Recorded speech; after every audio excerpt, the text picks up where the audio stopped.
Welcome to Page to Screen, the podcast where Nikki and Christina discuss books that were turned into movies and films that were adapted from books.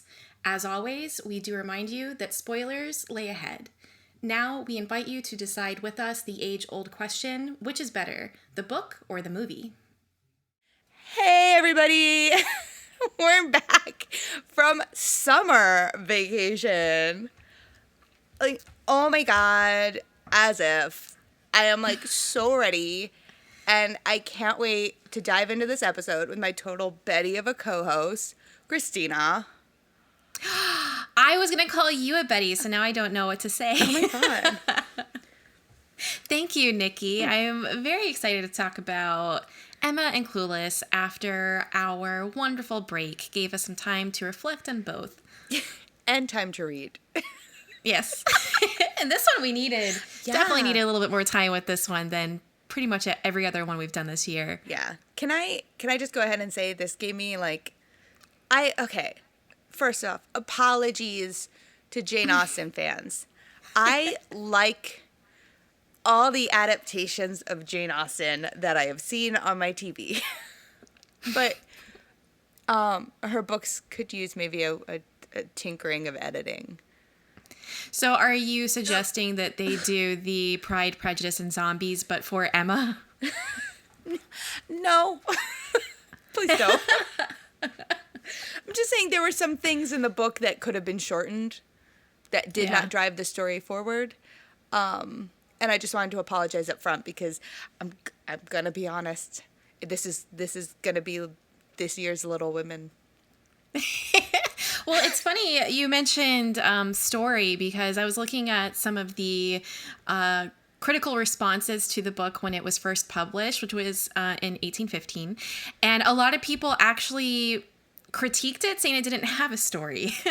And those are the positive reviews, too. They were saying that they enjoyed it, they enjoyed the language, but that there was no story. Yeah, the thing that I found surprising was there was a thing by Sir Walter Scott who said that he loved Pride and Prejudice and said that Emma didn't have a plot at all. And I was like, after reading it, I get it. Yeah. Now, I enjoyed this. I'm not a big, not because I dislike Jane Austen. I'm just not an Austen-head. I haven't read a lot of, I think I've read Pride, Prejudice, and Zombies, and I think that's it. I don't think I've read any of the other stuff. It's not like a huge library, but yeah. And I haven't watched a lot of the movies either. Like I watched the Keira Knightley Pride and Prejudice. I've never seen an Emma adaptation other than Clueless. Yeah. So wait, hold on.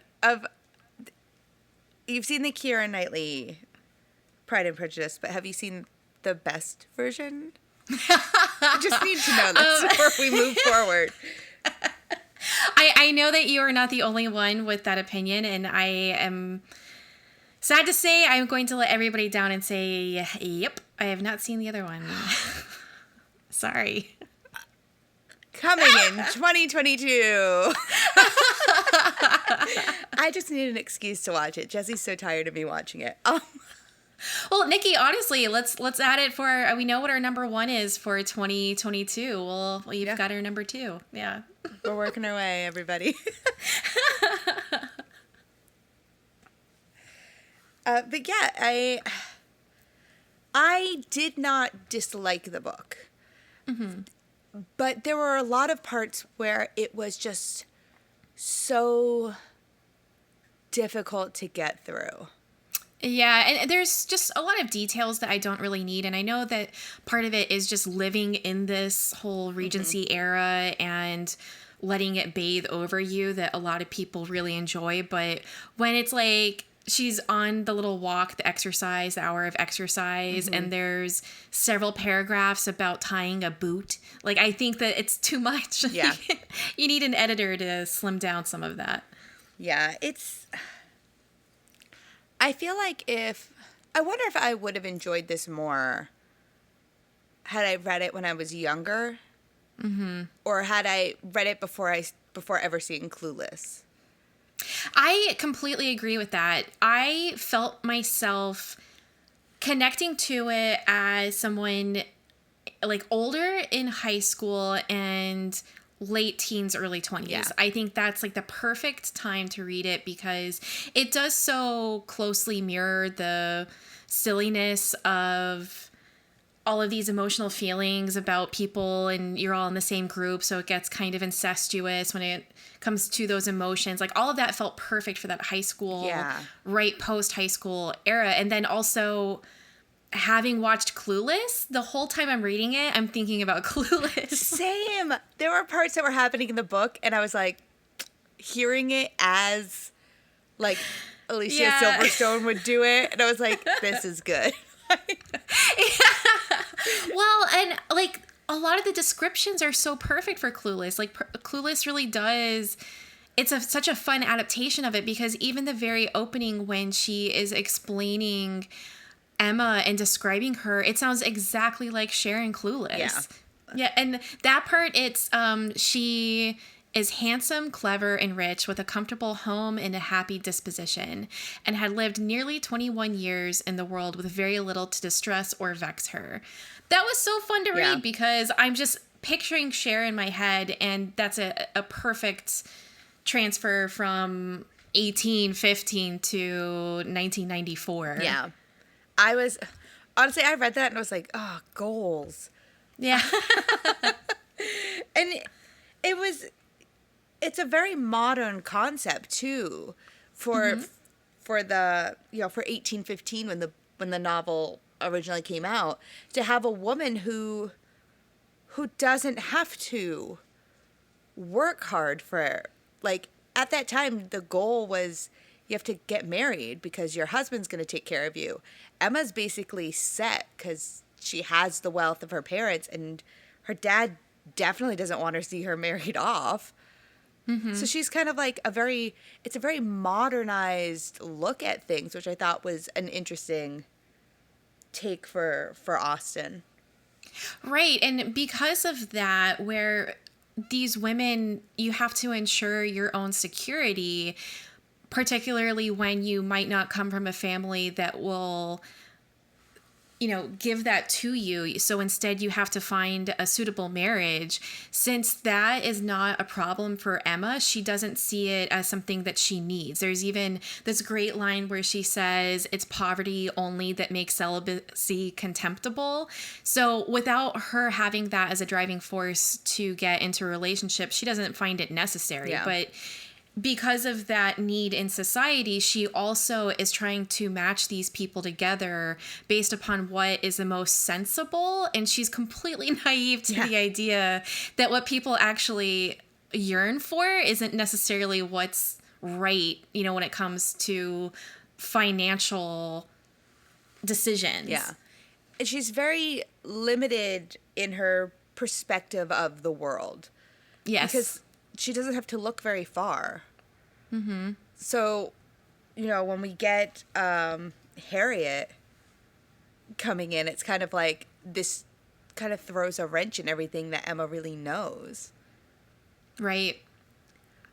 Before we get into all this stuff with Harriet, can we just say, there are hundreds of people in this book. How was I supposed to remember them all? I know, and that's usually not like a huge problem for me. Like the last time I had a little bit of difficulty was reading The Hobbit. And The Hobbit, I'm like, I don't know who the fuck these guys are. They could all, it's like Dwindlewad. Like I had such difficulty. And I've only read The Hobbit. I haven't even gotten to Lord of the Rings. It's going to get a lot harder. So it's been since then. So probably like 2 or 3 years since I last read that. And in this book, I'm like, who are these people?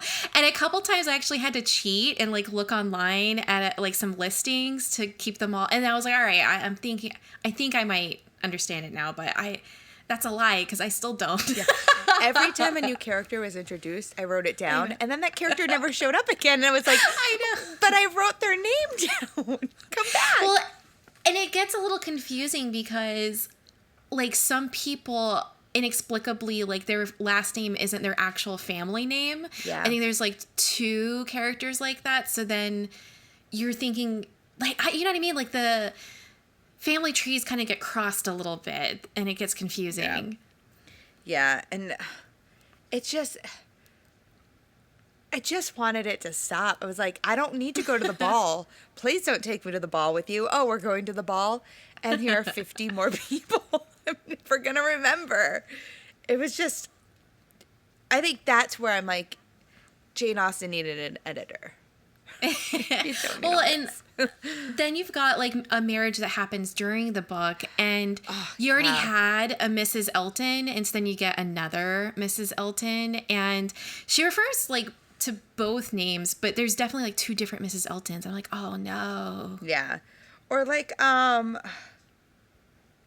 who is it? Who was it who was her, at the beginning of the book, she has, the family maid who gets married off. Oh, you mean the teacher from Clueless? Because that's who I had in my head, just to keep her. See, I didn't have, I had her as Lucy from Clueless, the maid. God, I miss Lucy in this book.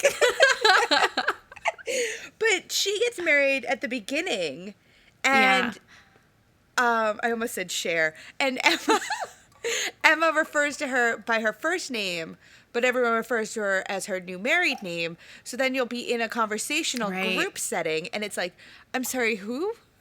Which person is this? Like, I understand the formalities. See, at least I knew. Yeah. At least I knew who Marmee was. I didn't understand the name, but I knew who she was. Oh, Marmee. But see, that's like, I mean, that, I don't want, I guess I should rephrase then calling Emma like a Little Women. I mean that in the fact that it took me forever to read. Right. Because every other chapter, I think it was just the Clueless thing. Because every other chapter was literally something they put in the movie. Yeah. And then the next chapter was like, and now we're at the Strawberry Festival. And it was like, strawberries. I was like, I am done. And then don't even get me started on Miss Bates. Or Mrs. The younger Bates? Miss Bates? I feel like one of the reasons why the book is like so much longer is that there is like something going on with all the relationships and a story there, but a lot of it almost feels like fantasy life. Like you almost want your life to be as simple as this is, where your deepest concerns are kind of like this pettiness and these games that people are playing with each other. I mean, she like openly admits to like scheming about all of the people around her, and if that's like if that's a problem that you have to solve in your day that day, I mean, that's just like such a simple life. It's so privileged. Yeah. And it's done in a way where you're not completely hating these people. It's almost satirical. So you can live in this world and kind of do a little bit of wish fulfillment, but then also laugh at just how silly they all are. Yeah, I wouldn't say I hated any. Okay, that's a lie. Miss Bates. I wouldn't say I hated anyone other than Miss Bates. But they were all, it's the Jaws effect where I was kind of like annoyed. Yeah. After an extended period of time, I was just like, can we all just, I was like, I'm going to stop reading now because I'm getting angry. Because Emma was just so, she's a very determined woman, which is great. But she, because of her limited perspective on the world, she's doing all these things.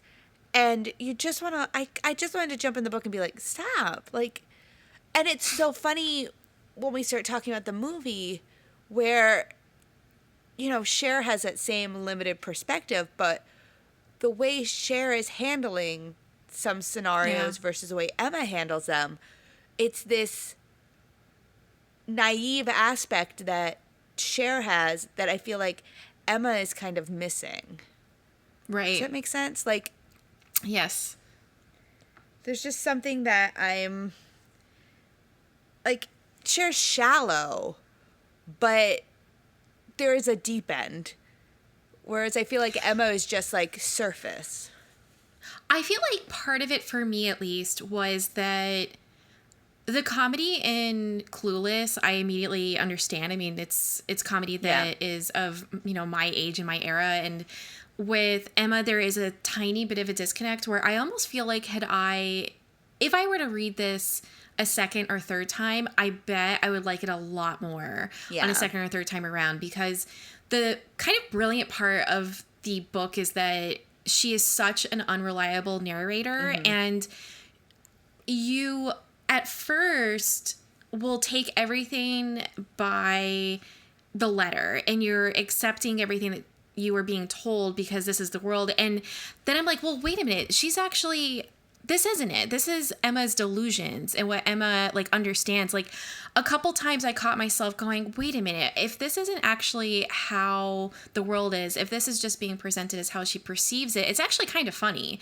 because it goes to show that maybe she's wrong. So like when Emma says in like her mind, like, well, everybody knows that I don't like Elton's new wife. I don't think everybody does know that. And I feel like that is something that when you think about it, like the second time around, it's kind of funny. And then there was another time where it's when Harriet has, which I love this part. It's when Harriet admits that she's had this creepy ass treasure box and it's everything about her non-existent relationship with Elton. Oh, the Band-Aid? It's just as funny. Yeah. It's just as funny as in Clueless, maybe even funnier. And when Emma is listening to what Harriet is saying, at one point Harriet goes like, oh, remember when you pretended like you didn't have a handkerchief and I did, and then that's how I got close to him. And then Emma's like, oh my God, I can't believe I put you through that. My bad. But what's next? And it's so funny because it goes to show that Emma is like pretending not to be all about this melodrama that she's created, but in reality she's just like eating popcorn as it's all unfolding. Yeah. She's definitely one of those girls who'd go on Instagram and be like, I'm so not about the drama.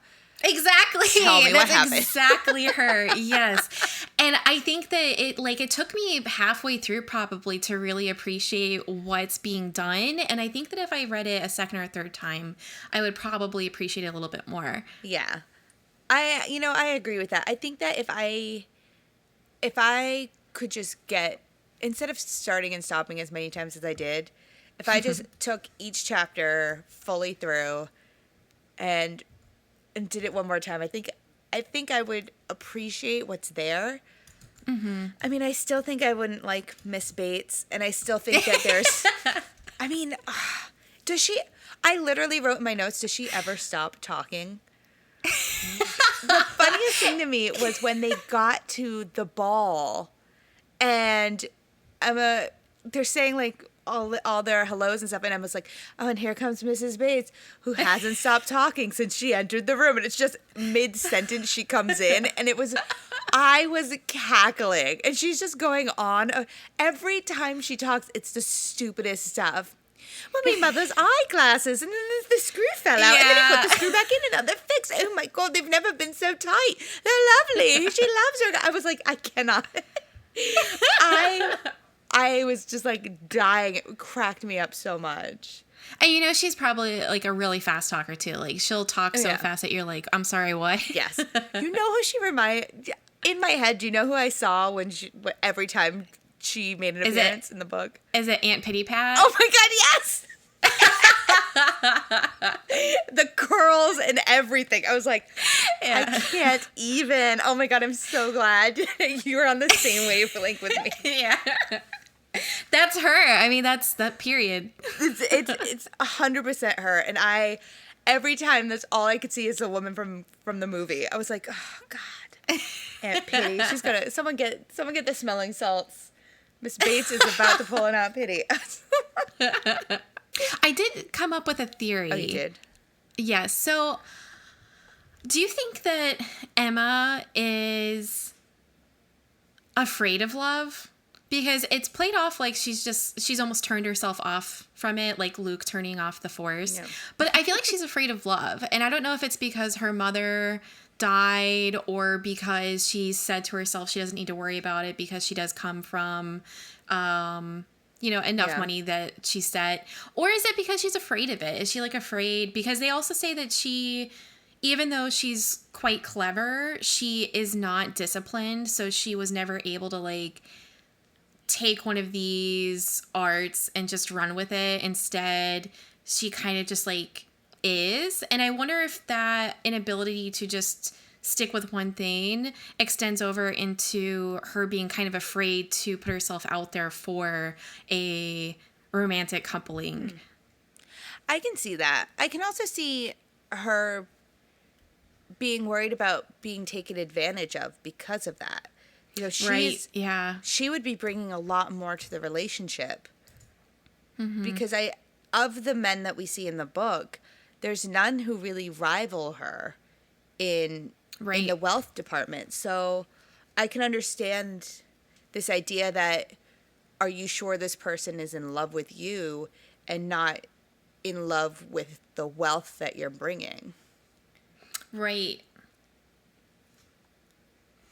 But and yet, like, she has those concerns and she says them about like the Churchill guy and even Elton with like what else is going on with their families.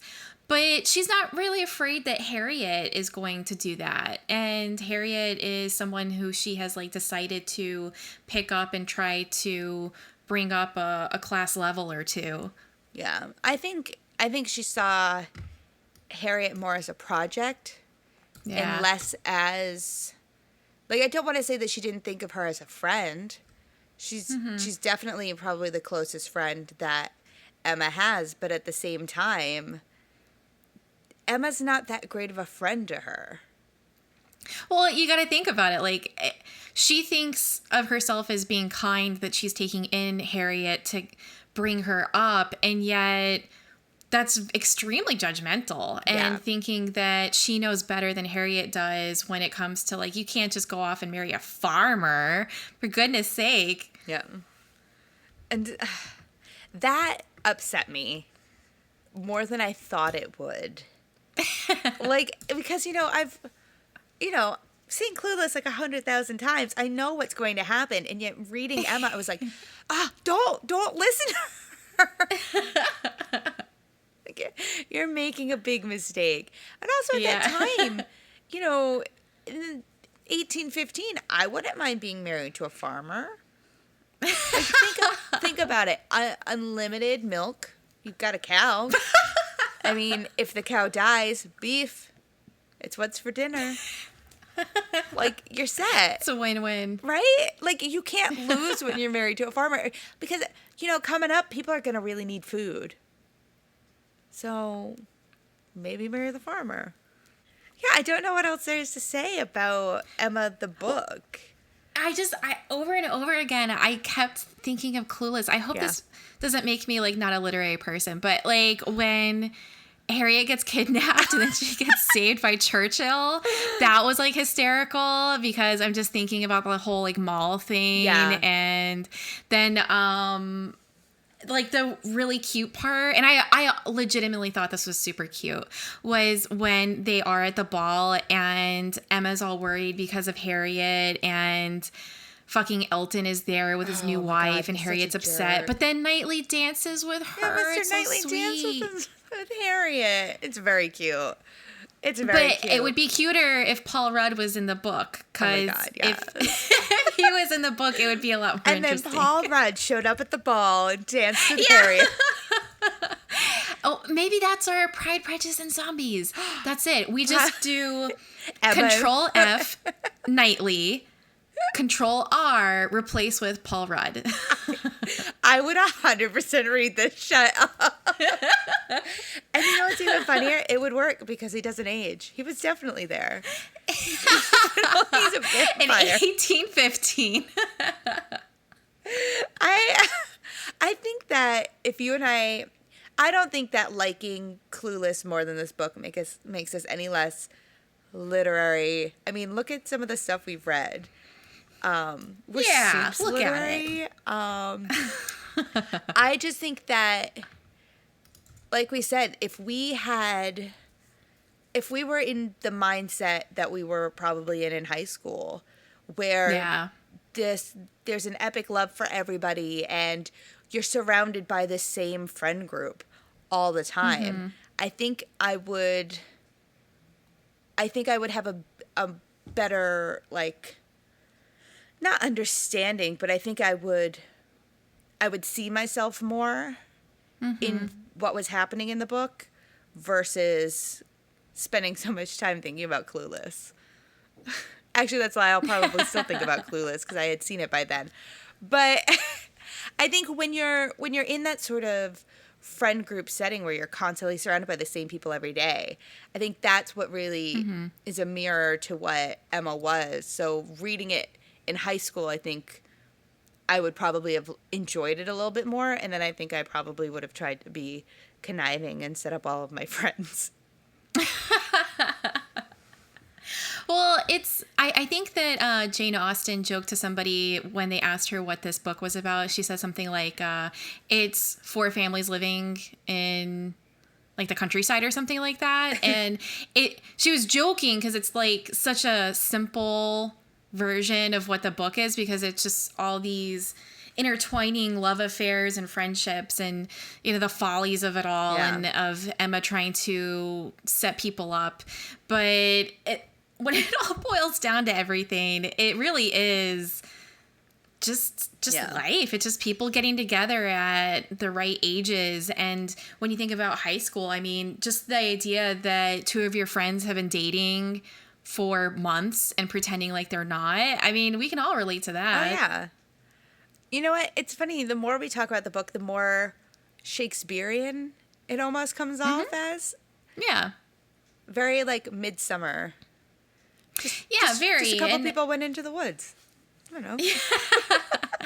And Emma, I think, is actually a pretty fun character, because even though she is really set up to be someone that nobody would like, at the end of the day, even if her feelings are misplaced or start from a place of judgment, she really does wish the best. Yeah. And she hopes for like the happiness of others, and she's thinking about other people.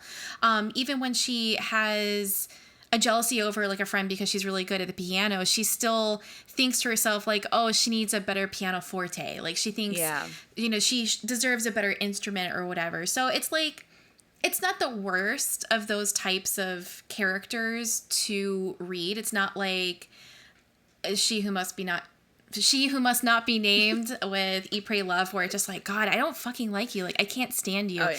Really, Emma and her have a lot of overlapping qualities, but Emma just comes off as a better person, I guess. Well, because Emma's heart wasn't in it for any specific gain. It was kind of like entertainment to her, where like if it worked, it worked. And if it didn't, she'd just move on to the next couple. Which I guess when you say it like that sounds kind of mean and heartless, but it's not as, read the book, people. It's not as heartless as that. It's just she really wanted happiness for everyone around her. I think that's where it starts from. And that's where She Who Must Not Be Named only wanted happiness for herself. Yeah, and Emma's also really smart. Where I said that with She Who Must Not Be Named, a lot of the stuff that she said sounded good when you first hear it, but then it's pretty hollow when you think about it. This book is so chock full of those little sentimental sayings, yet they kind of feel timeless. So like one of them, and it's kind of the theme of the whole book, you must be the best judge of your own happiness. Yeah. I love that. I think that that's actually a really good quote. There's a whole plethora of them. And then there's also this really strong feminist vibe when it comes to the different female classes, how they deal with that, and then supporting women. It's like this constant support of women all around. Even I think it's Elton's mom says something like she always stands up for women. Like, I don't know. There is some good stuff there. Yeah. It's very like early feminist kind of mentality there, which is like every time that you and I do another book where it's written by a woman and has majority female characters, it's all I can think of is when we first started and all the books we read were about men, and they were awful men. So it's always so nice. Like, I shouldn't be surprised when we're reading these books and there are these amazing female characters who are standing up for each other and wanting to see each other be happy. Because that was the whole thing, too, with Emma, is that she at no point was trying to ruin Harriet. Like, she wasn't jealous of Harriet or anything like that, which is, it's so, when you look at what the media portrays women as now, we're constantly fighting each other. You know, we have to, who wore it best, you know, like Yeah. those sort of things. And it's, you look at a book like Emma and it's like, no, we should do what we can for the people we care about. Shouldn't matter who wore it best. It should just matter that we both decided to get dressed today. I also thought it was nice that Emma is actually never physically described other than a vagueness that she is attractive. Yeah. Because I'm always curious about that when you have adaptations that constantly dress somebody the same way. And with Emma, she's always blonde and she's not described as being blonde at all. And I think about that with like Dracula, Mina, and Lucy often look the same way, but this is a different episode. But she is frequently described as being intelligent, and then she also has a lot of thoughts on intelligence just in general. So she like actually puts being witty and intelligent a lot higher on her own like totem pole for society. And she has this great thing where she says something like, it's too late in the day to be ignorant. Yeah. Like like zingers, constant zingers. She's and I very love smart. that. Yeah, and the women are encouraged to have other talents than just being pretty. Yeah. Yeah, and that's still like something you don't really see very often. Like Jane Austen was very much ahead of her time with this. And once again, I wish that I had read this when I was at that pivotal time in high school. Yeah. You know, because that's Perfect really, high school. Yeah, that's really when you start to come into your own and you start to wonder, do I look good enough? Am I pretty enough? And it's true.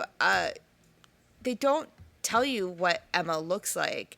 And they do talk about like how smart she is, how witty she is, you know, all these great compliments where I wish teenage me would have focused more on being complimented for being smart versus trying so hard to be complimented on being pretty. Yeah. Yeah, and even with Emma and how she ends up with with Paul Rudd. Mr. Knightley. Mr. Knightley, aka Paul Rudd. George. He is the only one that really challenges her, and he's always criticizing her, and she says that she only wants to be known as being perfect. So she is annoyed by him because of the fact that he is pointing out that all of her meddling isn't working, and he doesn't like the new guy in town. And it's cute though, because since she does appear to be like witty and smart, it's like the one guy who challenges her is actually the one that she falls for. Yeah. And I love that because it's the truth where I think you and I both have in our husbands that sometimes like a good partner is one that challenges you, whether in like a joking way, like one that just, you know, you guys mess around, but then also someone who you see as an equal when it comes to intelligence, just because it's fun. It's fun to go back and forth with someone like that. Yeah. Or even just with friendships, like you and I. Yeah. We are so smart. Like, and I know I just laughed after that. Like, I'm like, oh my God, we're so smart. But no, seriously, like we're really smart about a lot of things. It doesn't just have to be like general knowledge, things like that. Like, I know stuff goodly, okay? the only thing I can't do is math in my head because I've filled it with all this other useless knowledge. No, and it's so hard not to talk about Clueless, but I always laugh at the part when she's like, she has a concussion, ask her a question, he's like 7 times 7. No, something she knows. Yes. That's me. Same. I'd be like, how many, can you show me your fingers so I can count? When I'm at the grocery store and something has 24 ounces and something else is half a gallon, and then I have to figure out which one is more for your dollar. Oh, that's not a good time for me. That's when I just ask Siri to help me. Yeah. Help me. Listen, I would do it myself if I can see if the bottles look the same, but they're different sizes, so Yeah, that's not gonna help. I don't have spatial intelligence either, okay? But no, legit, everybody, we're smart people. Yeah, aside from that. It is fun to see how much from the book did end up in Clueless, especially with the... Quite a lot. Yeah, especially with George Knightley really pushing Emma Yes. to, like, better herself. Yeah. You know? And Emma needed somebody to expand her horizons, and I think George Knightley is the right person. Mm-hmm. I mean, just like in the movie, he is technically part of her family. Yeah, and it's like awkward and a little weird because he's her sister. Wait, yeah, her sister's husband's brother. Yeah. Okay. Yeah. Yeah. Right. Yeah, because he is her brother-in-law. Yeah. Right. So it's just a little. It's just a little bit awkward, but not just a little incest. It's just a little awkward keeping it in the family. It's just a touch of incest. Yeah. Ish. I mean, it is. I've never thought about, like, how. I guess it happens a lot, I guess, you know. Mm-hmm. Sisters marrying the brothers of their sisters' husbands. Yeah. Saying that hurt my head. It was like doing math. Like, I feel like I looked like that meme where that woman's got all this math equations. Let's not do that one again. But I mean, it's still in the family, but not too much. But I think the weirdest part about it was when at the end of the book where they were like, we want to get married, and her dad was like, no. And then there was like, well, I'll live in the house. Yeah.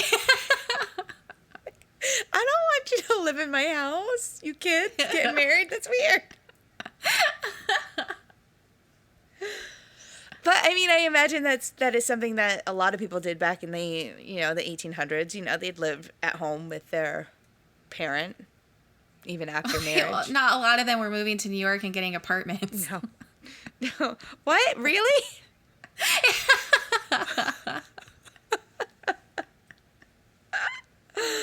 Oh, goodness. I don't know. Do you have anything else you want to talk about the book? This one's a weird one, but when I saw that her last name was Woodhouse, I did think about Rosemary. Oh. You know, that didn't even cross my mind. Yeah, because it's Rosemary. I just picked up my Rosemary's Baby book to make sure I'm not talking out of my butt. Yeah, it's Rosemary Woodhouse. So Yeah. I thought, like, oh, that's kind of funny because Rosemary is also naive and she's not, like, trying to scheme or control anybody No. or anything like that, other than, I guess, Guy and getting pregnant. But, yeah, the last name just made me think of Rosemary. But other than their last names, there's not too much there. Yeah. But you could say that Guy is the Emma in Rosemary's Baby. He's the one who meddles. Yeah. He's the Yeah. one who tries to put all the puzzle pieces together. Yeah, that's true. So yeah, I do think that there is a little bit of sadness with Emma because I was like reading about Jane Austen's life and just how she was not part of like that kind of upper society. Like her and Yeah. Emma are not the same people. And then how her books, like, they're not selling as well. Emma doesn't do as well. And it was because they like published two books at the same time. And then like her family loses money and she dies really young. And I don't know, like Emma, when compared to Jane Austen's life, just feels a little bit sad. It does feel Yeah. like some wish fulfillment. It's like she tried to do something maybe a little bit lighter than something like Pride and Prejudice, but it's world that she wouldn't have had as Emma. Yeah. Do you think that she saw herself as the Harriet in the book? Maybe she wanted an Emma. Maybe she Yeah. both wanted to be Emma and also have an Emma. Yeah, because, oh, now that's really sad thinking about it in that way. Sorry. No, you're not. You're my Emma. Aww. You know what you are? You're the Cher to my Dion. See, I don't know. I think that's a better friendship. We're much closer to Cher and Dion than Emma and Harriet. Yeah. I think that's a good pivot into the movie. Because I have so much to say about that. Well, next we're talking about the 1990 film. Wait a minute, 1990 film. We are not in it to win it tonight. No, let me start that over again. Okay. We now transition to the 1995 film Clueless, directed by Amy Heckerling, starring Alicia Silverstone, Brittany Murphy, Stacey Dash, and a super fun collection of 90s staples, including Paul Rudd. So Clueless is very similar to Emma. I mean, it's different, of course, because now it takes place in California and with the in crowd. But like we explained with Emma trying to control the love lives of other people, Cher does that too when she decides to do a makeover for a new student named Ty Frazier. Ty. Ty. Oh, Elton, go get your Cranberry CD from the quad. I have seen this movie like a billion trillion times.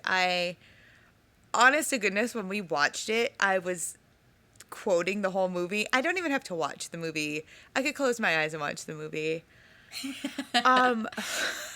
See, I have seen it so many times too, but I hadn't seen it in years. I mean, this was the first time I'd watched it in quite a long time. And then the other weird thing is that we did not own this on VHS, and yet I watched it 1,000 times. So I'm not too sure how that happened, but this is definitely one that I know very well. And it was very fun watching it again. Always. Yeah. It was always on TV. Yeah. And the only reason I know this is because I also did not have this on VHS until I recorded it off the television. And then I watched it all the time. The time. The neon pink during the credit, everything. I was obsessed with it. I love the bright colors. Oh, it's just so...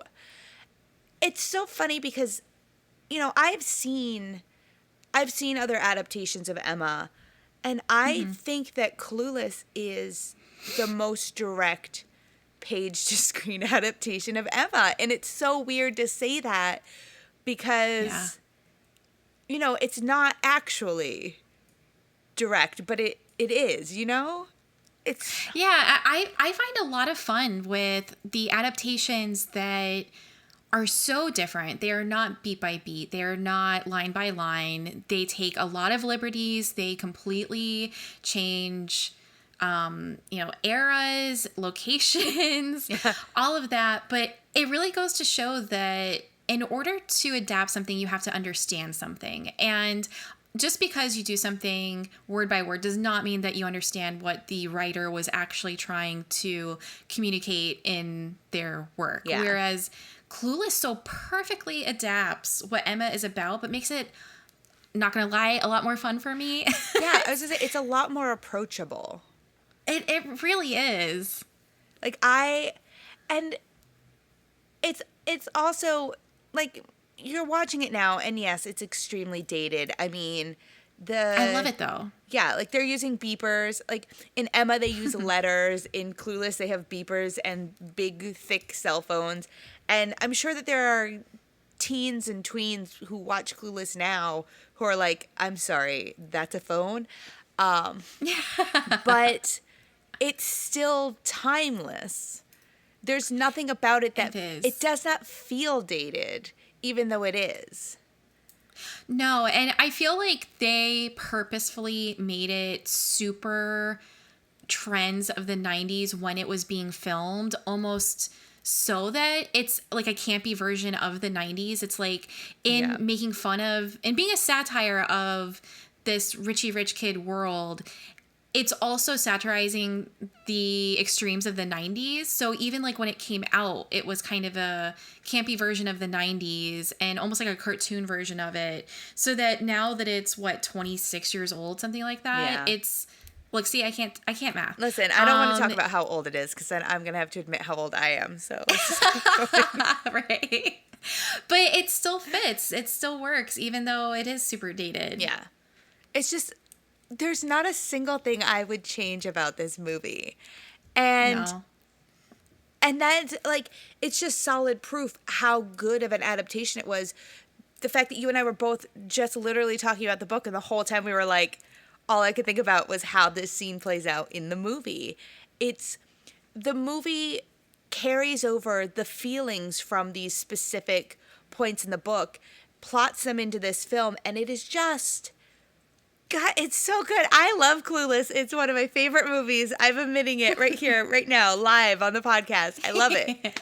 It's no Citizen Kane, but it's amazing. It's my everything.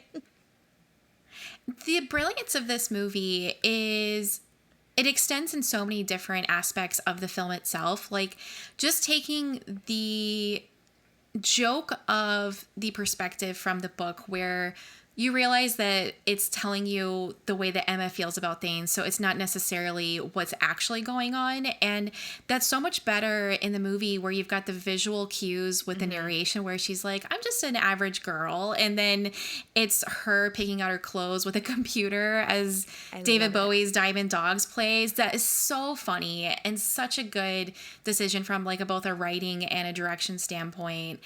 With the book, you've got one character who's hiding the fact that he is secretly dating somebody else.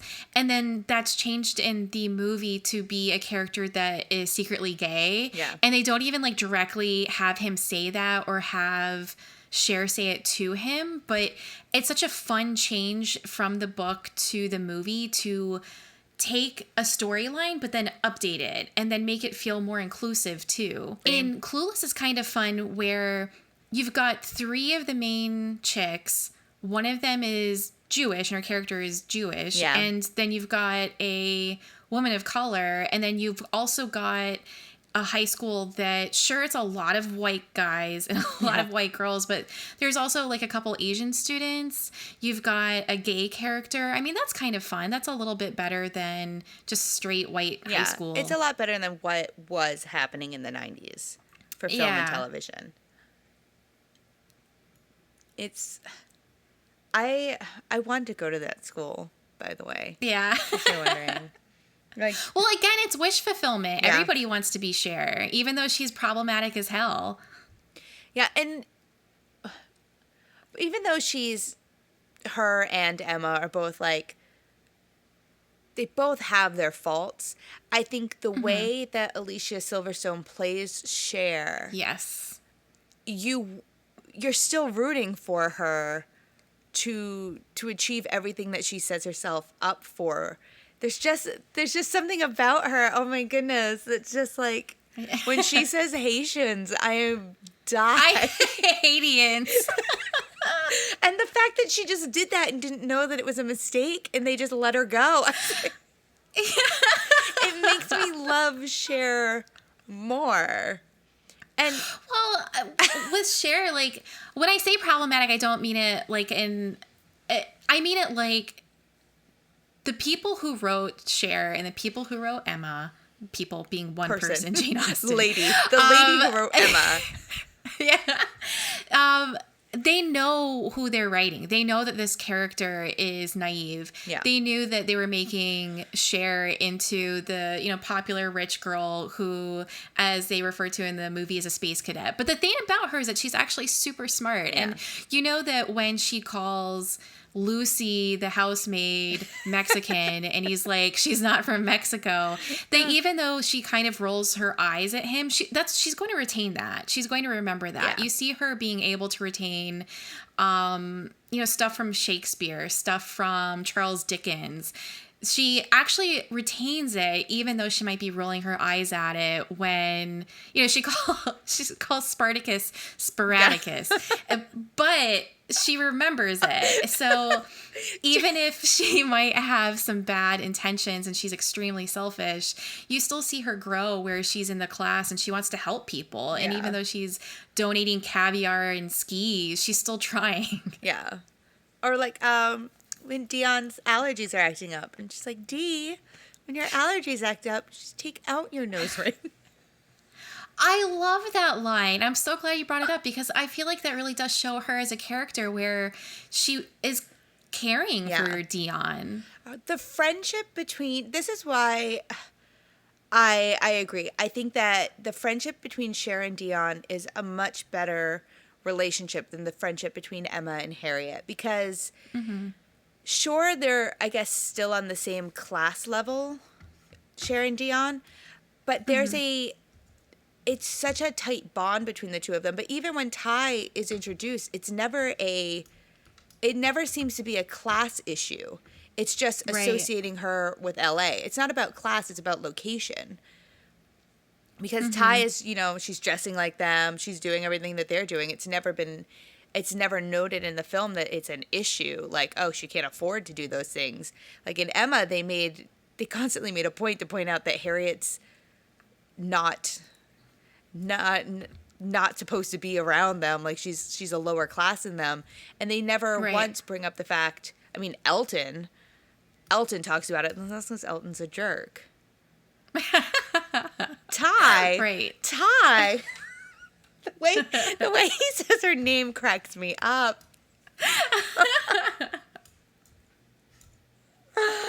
Oh my goodness. But yeah, I think that's something that also carries through to the film that's in the book is the strong female bonds.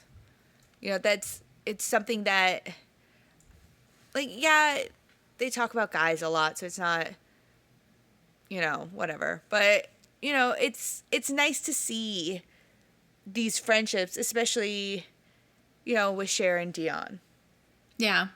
They're always supporting each other. I mean, Cher's in the car when Dion gets on the freeway.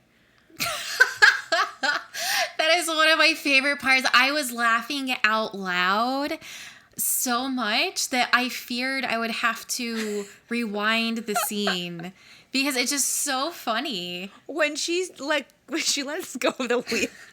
No, when Murray turns around and the truck is right behind them. Yes. And I remember the first time I went on the highway and being so terrified of it. So I don't know if that's because I watched this movie and I associated it with something scary or because everybody feels like that when they first drive on the highway. I'm not sure. It is such a classic scene. So funny. It's so good. Well, but this movie is so funny. It's enjoyable and funny, and you can't cast anybody in this movie and it's still as funny because some of the line reading is just so deadpan. And then there's this great physical comedy, like you were just talking about when Don Faison like turns and screams. And the other one that like I think of immediately is when Cher goes to like put her arm behind her head and then she falls off the bed. So good. When Ty falls down the stairs. Yes. She's like, oh, everyone must have seen that. She's like, oh, no one saw it. And that guy walks up and is like, oh, that looks like that hurt. Yeah. It's just, everyth's so well done. It's just so, and that's a direct page to screen part. They're at the ball and Josh comes and dances with Ty. I think that this movie is really brilliant and there's so many little things throughout it. Like, do you know the connection to Little Women that is hidden? Ooh, what? Do tell. The name of the high school that they go to is the Bronson Alcott High School, and that is the father of Louisa May Alcott. I love that. Right? Oh, that's so funny. Yeah, it's a little nod to Little Women. And then one of the brilliant things I think is sprinkled throughout this is you think about the way that the like Georgian Regency ladies dressed and how they always show them in the movies. And then in here you've got obviously this beautiful 90s palette with all the plaid and all the bright colors, but there's actually like many different dresses that are empire waist dresses. Oh, yeah. So that like super cute burgundy dress that she wears, and then the other girl wears it at the party. Amber. Yeah, Amber. They both have that cute empire waist dress, and there's like other ones in the background. So it's like they took the fashion from other film adaptations and kind of like wove that into the costumes. Yeah. I will say that this was the first time that upon viewing Clueless, that I laughed at something I had never laughed at before. Ooh. Because Travis is supposed to be like the film version of the farmer. And they're like, oh, the burnouts prefer that grassy knoll over there. And it was like, oh, because he's a farmer. Oh, and then when man. Ty shows up at the gym class and they're like, she could be a farmer in those clothes. I was like, oh, I see what you did. See, look how brilliant this movie is. That's so smart. It's so funny. She could be a farmer in those clothes. Oh my God. There's so many great one-offs like that. And then like, my doctor doesn't want me to do anything where balls fly at my nose. There goes your social life. Well, and like it's funny because it's just a simple like visual joke. Yeah. There's nothing drawing it, but it's all of the girls in the background who have the nose job bandages. Oh my God. The last time I went to LA, I did see the clown convenience store and lost my mind. My husband and I were like pointing that out when we were watching it because it's just like so iconic, and I forgot that it was in the movie. When we went past it, I was just like, I'm done. Quit. Pull over. We're going to act it out right now. This isn't a lie. We're going to get out of the car.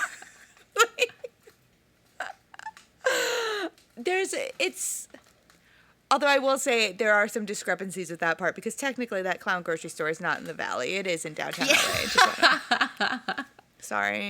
Sorry, Cher, you're not in the Valley. I love when they use like every wink wink nod nod saying to describe someone who's gay. So it's disco dancing, Oscar Wilde reading, Streisand ticket holding friend of Dorothy. Don't they also call him a cake boy? Uh-huh.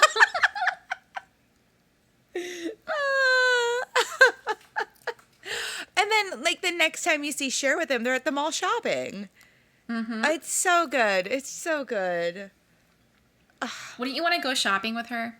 Oh, my God, yes. No, I want to go shopping with Christian. Oh, my God, he has such good style. Hey, Christina. Do you like Billie Holiday? I love him. Every time. I love that line. I do love how this whole thing's like a satire, just like Emma is, but I think more so. And Amy Heckerling said that when they asked her to do the movie, they wanted her to do high school, and she's kind of like, I'm kind of over high school. She also did Fast Times at Ridgemont High, so she is like officially a boss bitch of the high school era, or the high school themed movies. And they told her that they wanted her to do something with the in crowd, and she said that she was fine with that as long as she can make fun of them. So it's kind of like a joke about these kids, but I also love the joke of just the transition from high school into college, where like Elton is listening to the Cranberries and thinks he's so serious because he's woke and listening to the Cranberries. You've got Paul Rudd, and he's wearing Ray-Bans and reading Nietzsche. Yeah. Like, it's just kind of funny to see how, like, serious we all take ourselves when we get to... Or the fact that the kid who's listening to Nine Inch Nails tries to kill himself. Checks out. Yeah. Mr. Hall's like, please keep all suicide attempts until second period. It's just, it's both like a satire and yet not. It's like, I don't know, like it fits in this weird bubble of time where it's not, like watching it now, it's not like a nostalgia piece. It still feels fresh. Right. It just hit at the right point at the right time, and I think it's just a timeless film. Like, it's something that I feel like, you know, if I had a kid right now, I'd be making them watch it because it's just so funny and so Cher makes Emma is a good role model ish. You know, like she's very smart, you know, she puts knowledge before beauty, and Cher kind of elevates that to a whole new level. Yeah. Like when she's trying to teach Ty how to take care of herself, and they're like, they do Buns of Steel, and then they're going to read one non-school book a day. Yeah. Oh, and they have to learn a new word. Yeah. I hope not sporadically.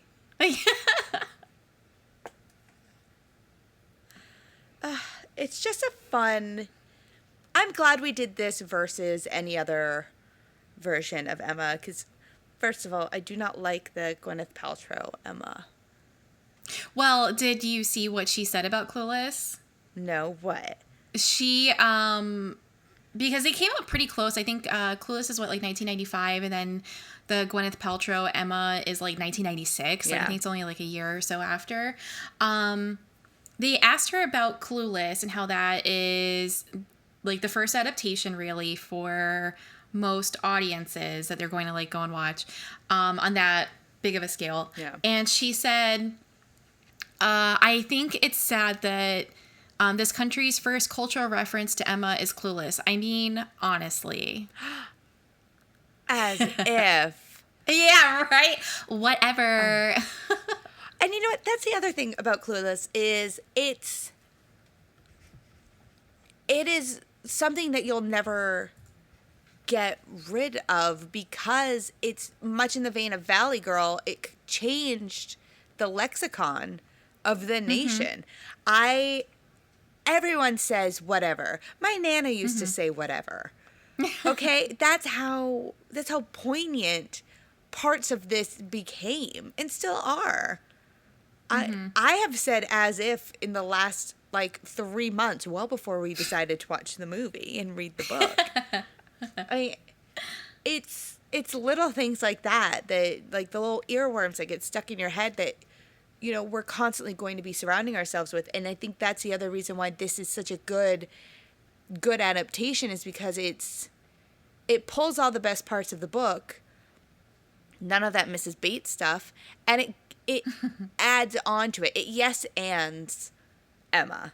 It's like, yep, we're going to do it, and then we're going to do this too. And I think that the writing for Clueless is so smart. And there were so many times with Emma where it's almost like a Mae West, like, saying creator. Yeah. There's just so many good lines. Like, one of them I love from the book is, I always deserve the best treatment because I never put up with any other. You can hear Alicia Silverstone saying that. Like, that's not a big jump for her to say exactly that. And then you've got the movie that has so many good lines. I mean, even though it's basically like bringing it down to our 90s level when she says, searching for a boy in high school is as useless as searching for meaning in a Pauly Shore movie. Zing. It's just like the intelligence behind like how funny that is and how well written and kind of just like straightforward.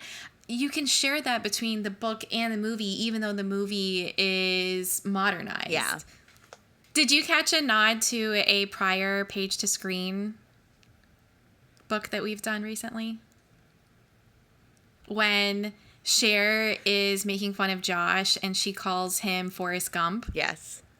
Yeah. And guess what? So this movie has more to say than Forrest Gump does. I'll say that right there. When you've got Cher talking about how the Statue of Liberty does not say RSVP, and she makes that whole thing about the Haitians, she is saying more and standing on more of a platform than Forrest Gump says in the entirety of that movie. Yes. I would agree. I think Cher does more for people than Forrest Gump did. Yeah. I said it. She runs the Pibno Beach Disaster Relief Team. She makes herself that big badge that says captain. See, but I love that. Like, she's not really that bad of a role model. And it takes that spoiled rich girl trope and just, like, makes her really likable. Yeah.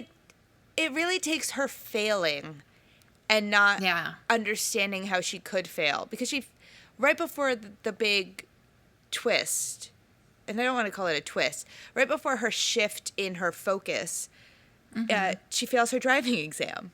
Yeah.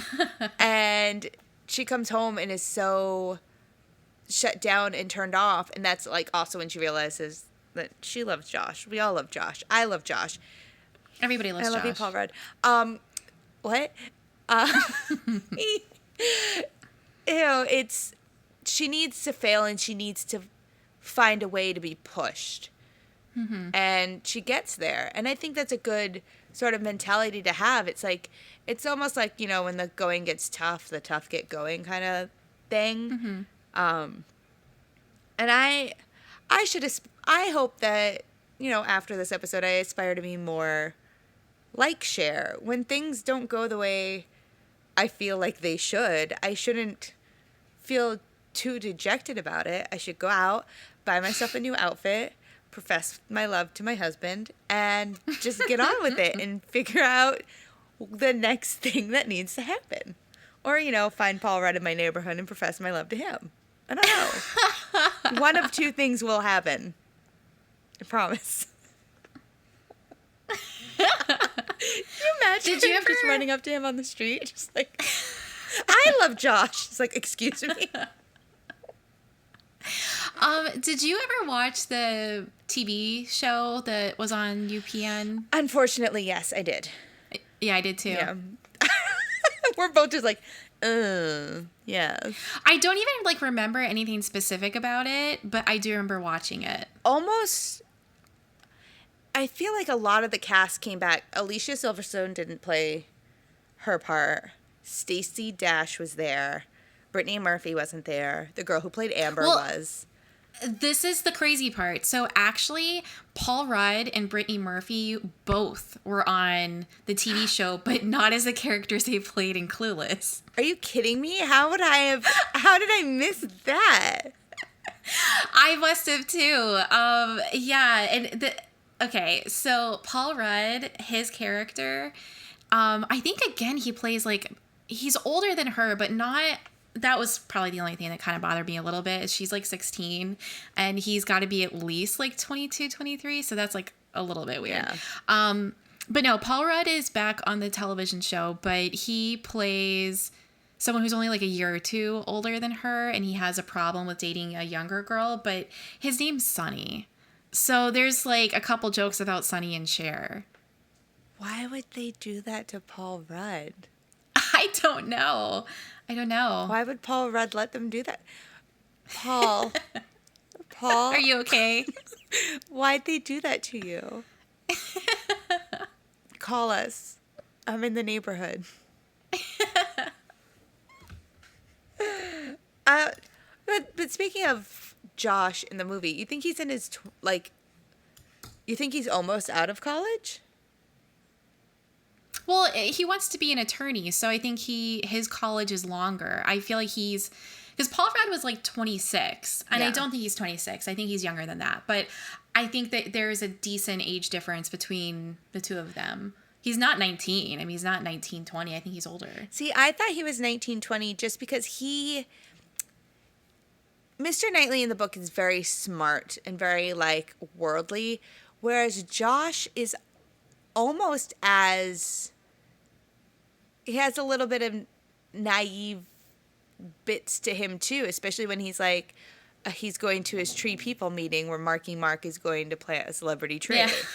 That's where I'm like, he has to be a little bit younger and a little bit... Well, the thing I like about Josh is that he thinks he's so much more aware than Cher is, but he's also doing that thing that so many of us do. I mean, when I was college age, I'm, a vegetarian. I'm like, it's like that's that time when you start to rebel and you also think that you are so smart and intelligent and reading philosophy by the pool at my dad's place. Like, but you don't know shit. Like, you don't know anything yet. You're like, oh, look at all those high school kids hanging out at the mall on a Friday night. I'm at the mall on a Friday night because I'm shopping. Yeah. Like, it's that whole idea that everyone who's not in your grade level doesn't get it. Oh, so you're going to go to the mall tomorrow? Well, I'm just going to organize my books on Freud. So guess I'm better. I can't hang out. I've got a term paper that I'm writing myself. This is when, guys go to college and they're like, I think we should really talk about the imagery behind things like, Fight Club and what it means. Exactly. That's what happens.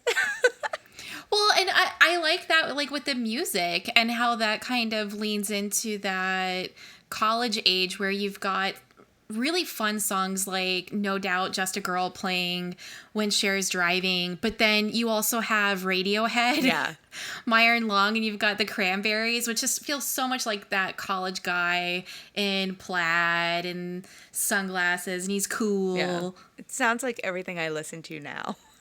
I know. I spent so much time being a Cher, and now that I'm out of school, I'm a Josh. Well, at least neither of us listen to the Mighty Mighty Bosstones. Can we talk about the Mighty Mighty Bosstones for just a quick second? I own every. No. Oh, God, no. Oh, no. But for anyone who watches Clueless and wasn't raised in the 90s, I just want to explain that at one point in the 90s... What's happening here? There was a thing called a hype man who was paid and was part of the band. He did not sing. He did not play an instrument. He danced. He danced. That's all he did. That was a thing. And the Mighty Mighty Bosstones have one. Every time I see that scene, I'm like, how did we as a culture allow this to happen? And why is it not happening now? Because I would make an amazing hype person, somebody with a band. You want me to dance on stage for you. It was so funny. We were watching it, and I don't know why, but my husband Carlos became like obsessed with the idea of ska in the 90s. Oh, and no. He's like reading about the Mighty Mighty Bosstones, and he's like, they're from Boston. I'm like, yeah. That's the joke. And then he's just, his face, he was completely flummoxed with the idea that a band member's position was dancer. And he like shows me the phone, like almost upset, like mad, like, he was just a dancer. It's inexplicable. It's just something that you don't see anymore. It's definitely, I think that's where the movie feels dated, is this one product of the 90s that definitely has never carried back. History is always repeating itself. This will never happen again. This one is not. Yeah. No, you never know. You join a band and I'm like, oh, Nikki, I mean, no offense, but I don't think you play. What position are you? And you're like, tambourine and baton. I'm the baton twirler and I dance. Yeah, I'm the baton hype girl.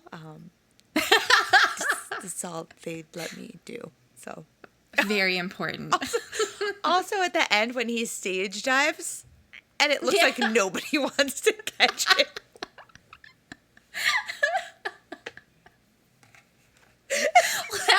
it's like funny because I know that they were able to keep the budget like a lot lower than you would think that they spent for the movie. Like the wardrobe budget was fairly low. That part's funny because it's supposed to be like a warehouse party and it literally looks like a warehouse. Yeah. Like there might be machinery there. I'm not sure. After the band got off stage, it just started like making like bottles and cans. Right. Oh my goodness. Oh, the mighty, mighty Bosstones. The soundtrack is good though. I like the soundtrack is epic. Every song is a hit. Yeah. I mean, we got Coolio singing Rolling with the Homies. Yeah. And that song is one of those songs that it's defined now by Clueless. Like, I don't know how you can hear that song and not think of Clueless. Yeah. Anyone who hears that song and doesn't do that thing with their arms, no. Clueless also made me rethink ever wearing a pair of clogs. You never know when one might fly off and hurt somebody. Ugh. I do remember having, you know that one Brittany Murphy shirt that she has, and it's got like the little heart in the center? Oh, like the weird tie-dye looking one? I had a shirt just like that when I was a kid, and I loved it because it was my Clueless shirt. Oh, I've always wanted Dion's hat from the beginning of the movie. I know that. You don't need to tell me that. I know you want that I hat. say it like it's a secret shame, but I think by now everyone knows I like a good fashion piece. See, I see it as like in What We Do in the Shadows, the TV show, when Laszlo wants the witch's hat. Yes. You're just looking at the Dion hat like, I want that hat. I would pay good money for it. I wonder where that is. Yeah. It's like instead of the Ruby Slippers podcast, you start one on the Dion hats. Yes. This is like, or like how Disney has their TV show on Disney Plus where it's like that guy who hunts down all the movie props. I want to hire that guy to find this hat. Pop culture 90s. Yeah. Excuse me, sir. Can you just find this hat? It's like, no. I'll be like, I'll pay you. See, but you know, like the cool thing is that for Alicia Silverstone, she actually got to keep her wardrobe from Clueless, and then she donated it to charity. Like they did like an auction or something. So all of that would go to charity, and that's such like a Cher thing to do, to have this like amazing wardrobe and then donate it. And like Alicia Silverstone, I think is honestly deserves a lot more credit because she's so fucking funny in this movie, and she's so pretty, but she's so cute. Like she's pretty cute, beautiful, sexy. Her acting is really good. She's got physical comedy. Like, I don't know, it's hard to get all of that in one. It's one of those like brilliant performances that you can't cast another person. We talked about Gwyneth Paltrow, who played Emma, saying a very like snooty thing. That's like the things that you don't like about Emma that Gwyneth Paltrow is showing. And then you've got Alicia Silverstone, who's donating her wardrobe to charity, which is like the good stuff about Emma or Cher that we like. Yeah. That's where it's like Emma, if Emma were a legitimate character, I don't feel like I could be friends with her. Not that I wouldn't want to be friends with her. I feel like I would be intimidated to be her friend, whereas Cher as a character is someone who I could see myself being a friend with because she seems to know everybody. She's friends with everyone in that school, and it's definitely one of those things where you're just like, that's one of the aspects that I wish was more pronounced in the book versus the movie. Because even though Emma knows all of these people in her friend group, because we're getting this, we're in her head so much, we know that she hates Mrs. Elton, and we know how she feels about everybody, and it's kind of, it comes off negative a lot, whereas when Cher is saying just about anything, it's still done with an air of like almost misunderstanding but not being rude about it. Yeah, and there's this really sweet sensitivity to Cher where she's making sure that her dad is getting the vitamin C. Yeah. You see her, as we talked, with concern about Dion and her allergies. And then when Travis, apparently he's gone through like something serious where he stopped with marijuana, and then he says, a program, and then she says like the 12 steps. And then he asks her, how does she know? And she goes, oh, just a guess. Like, she's protecting him. She doesn't want him to feel like he needs to say something that maybe he's not ready to say or anything like that. And that's just really sweet and cute.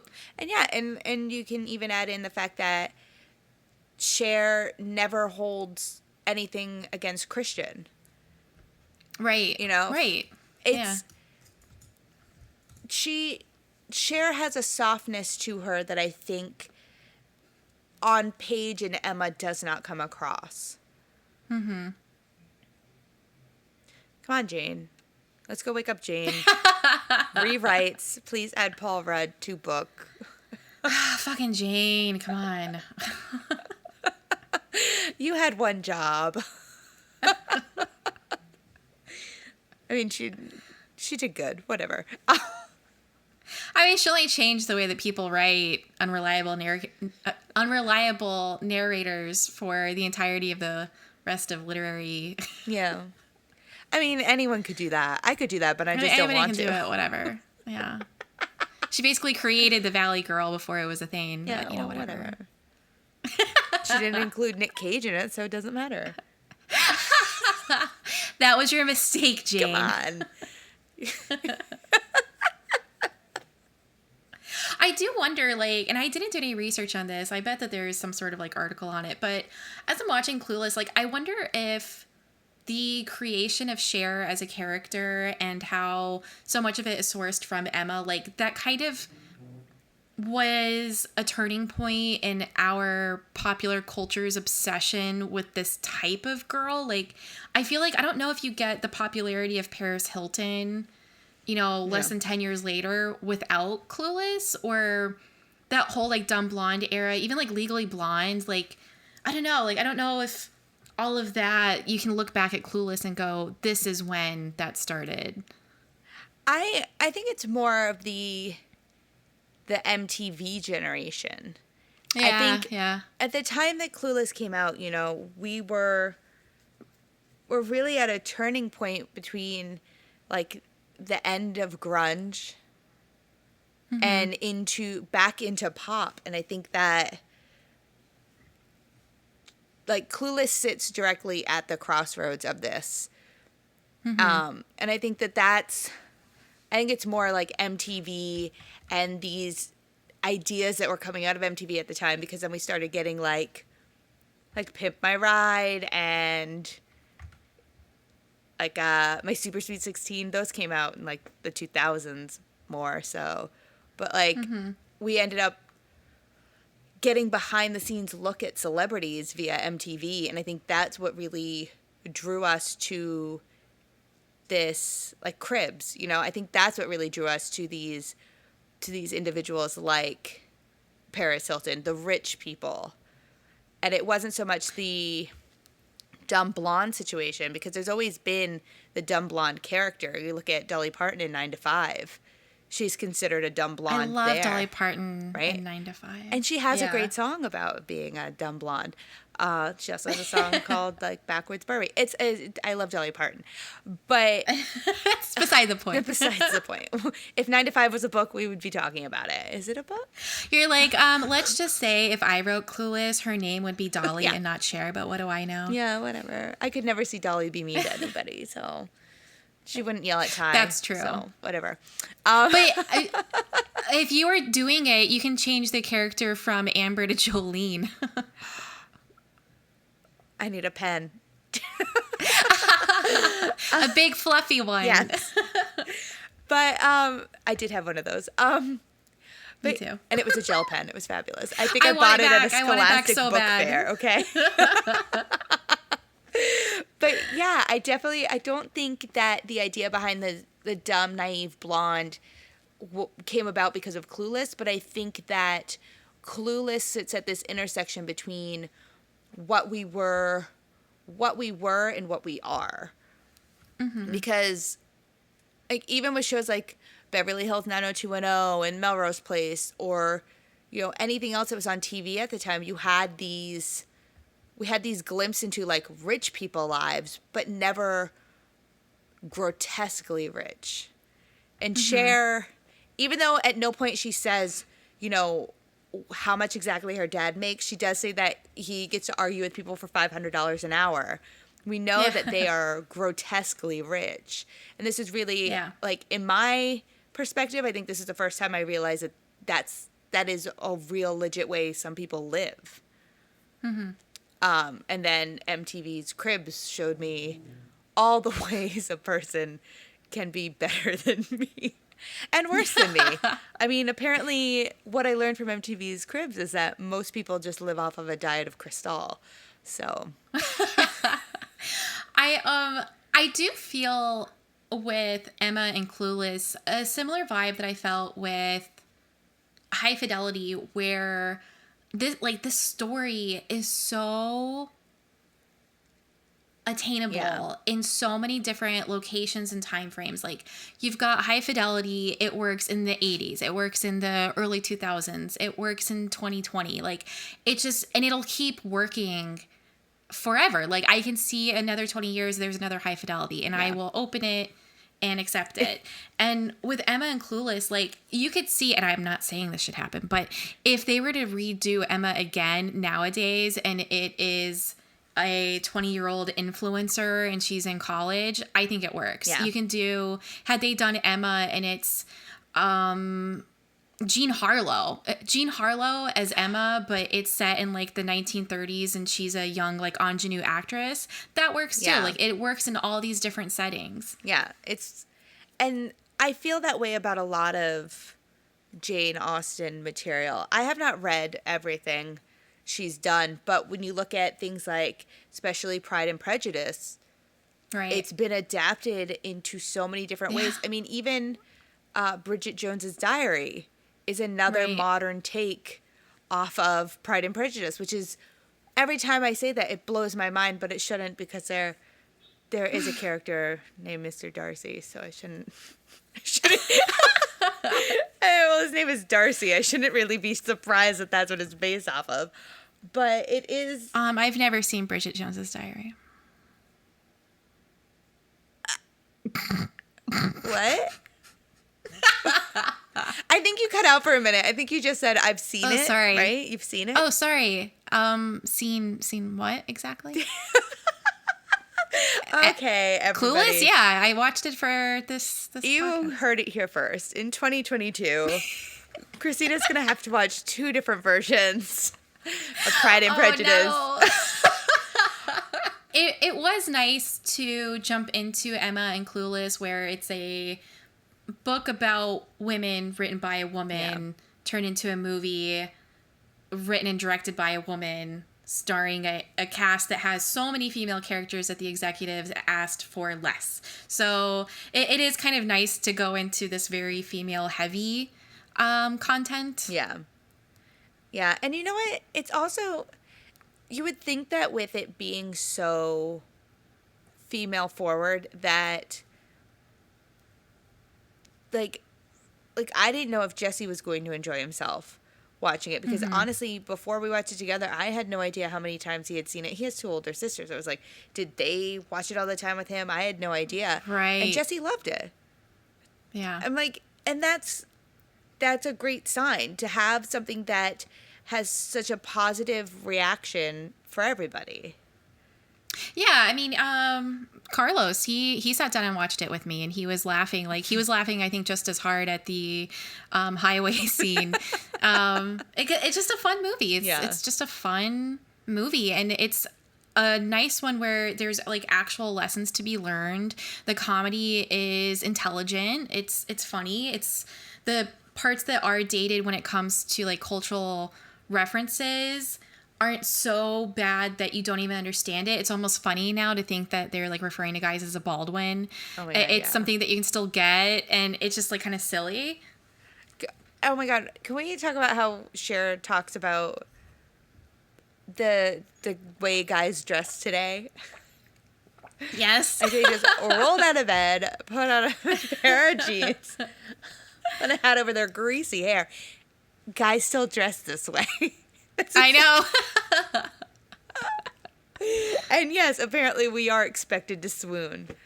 As if. Like, when the guy bumps into her and she yells as if and then shoves him away, that is like the shove that will be felt for 1,000 generations. Yes. Like, every guy that's done a cat call, every guy on purpose or not runs into you. Like, we all feel it. Yeah. We all feel it, Cher. Yeah, you root for her the entire time. You know that she's got her mind, like, her eye is on the prize, and she knows what she wants, and she's not going to let anyone stand in her way. Yeah. Not even Elton. Ugh, Elton. Adam Driver sounding motherfucker. Oh my God, Adam Driver would be really good as an Elton. I know. I said it and I was like, holy shit. We could redo this movie and keep Paul Rudd as Josh. Yeah. He's just the same character. You know what's something crazy? Okay, so the two teachers that she hooks up, it's Wallace Shawn and Tween Kaplan, who, by the way, is an associate producer. Very cool. Even more female power. The two actors look so old in this movie, and guess what? They are like now, I think, in the movie, they are younger than how old Alicia Silverstone and Paul Rudd are now. Stop. Yeah. I So won't. wait, are It's we the supposed to truth. believe that, like, when they were teachers, they were like 30-ish? No, I think they're like late 40s, early 50s. Think about it. Paul Rudd was 26 when the movie came out, and it's been 26 years. You sound devastated. I'm so sorry. Like my brain just kind of exploded. I think I'm having an aneurysm. And I love because Alicia Silverstone, when she's looking at them, she goes, "Oh, old people can be so sweet." Yeah. Guess what? You don't think people look at us and say stuff like that, do you? Oh, absolutely they do. I remember when I was walking my dog and there were these two really cute little girls and they came up and they were like petting him and we were talking about dogs and we're like talking like for like 5 minutes or so. And then I start to walk away and they go like, "Thank you, ma'am." And I was like, oh my God. You got ma'amed? I got ma'amed. I thought it was like really cool talking to like 8-year-olds and then I walk away. "Thank you, ma'am." Oh my God, next time someone ma'ams you, just say, "Oh no, just call me Marmy." And with that, bye everybody. Thanks for listening.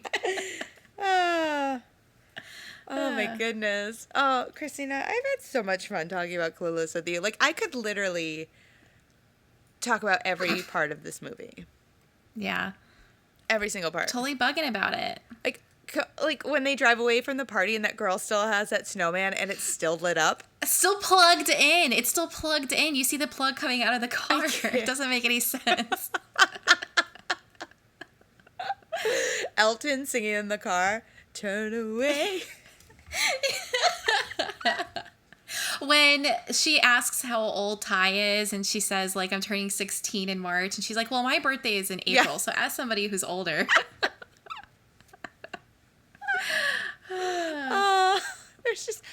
There's just so many good things to say. Yeah. When her dad's like, "I couldn't be prouder if these were based on actual grades."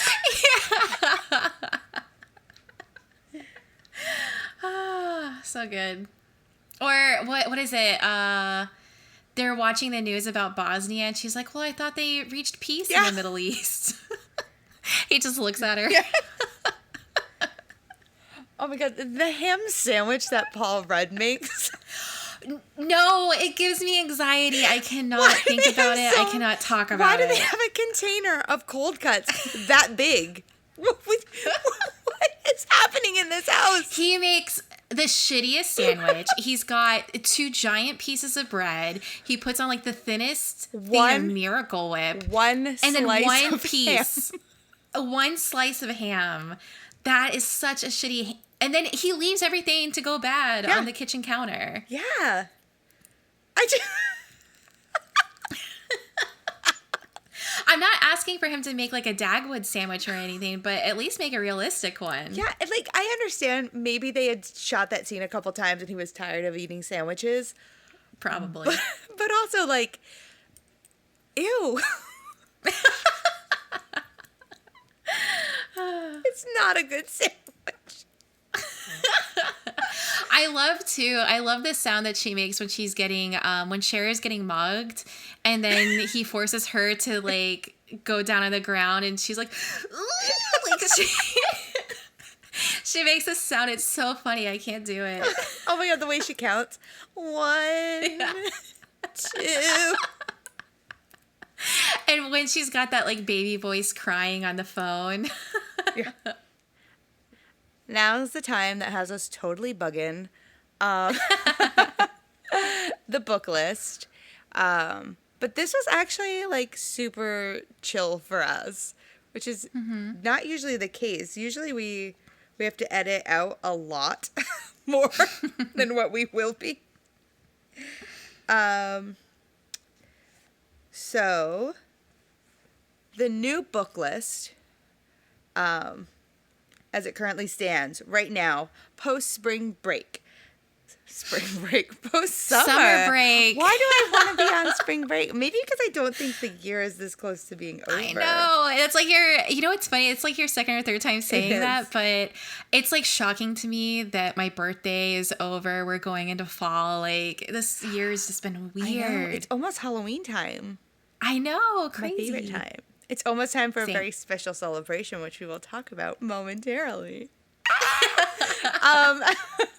So the book list, as it stands right now, is Rosemary's Baby, Wizard of Oz, High Fidelity, Emma, Boo Boo, Hell House, Waiting to Exhale, Jaws, A Night to Remember, Who Framed Roger Rabbit, The Birds, Forrest Gump, Born on the 4th of July, Valley of the Dolls, Mommy Dearest, Ready Player One, and Eat, Pray, Love. Oh, I think this was an easy one because, you know, you talk about something like, you know, Mommy Dearest. I love the book. I love the movie. Is it a good adaptation? You tell me. Like, I don't, I don't really think so. But then you've got Emma and Clueless. I don't really love the book. I do love the movie, but I just think that the travel that you take between the book and the movie is so good. It's so brilliant. It's such a good adaptation. It gives me those same high fidelity vibes.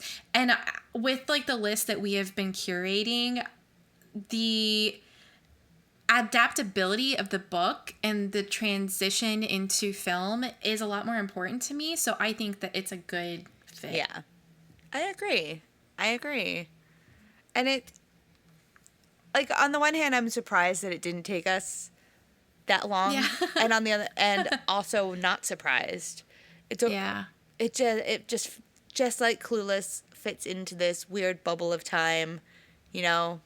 Emma / Clueless will sit on this list in this position. Yay. Well, now that that's over with,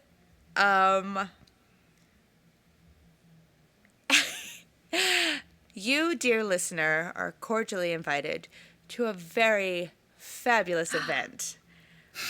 Our next episode to drop is our 1-year anniversary episode. I can't believe it. I'm so proud of us. During a pandemic, we decided to do a podcast together, and we have made it a year. How wonderful. And it's not even like it was an easy podcast either. Like, we pushed ourselves with a lot of, like, our book choices, and like, we've read some stinkers. We've watched some stinkers. We did the hard work so you didn't have to. And I'm so excited about what we chose as our anniversary show. I don't remember whose idea this was. And I feel like once again, just like an old fashioned Thanksgiving one that I was like, who the fuck decided that this is a good idea? And I feel like I may have been the one again to say this, and I don't know why I did. I think you might have been like, it would be really funny. And then I was like, no, that's brilliant. We're doing it. And I just took it and ran with it. I ran all the way downtown. I was like, we're doing it. It's happening. You take my absurd rambling and then you made it into reality. Yeah. Your fever dream is now real. So welcome. Well, so what are we talking about? We're talking about a memory. Oh my God. My cheeks hurt from smiling so hard. I'm so excited.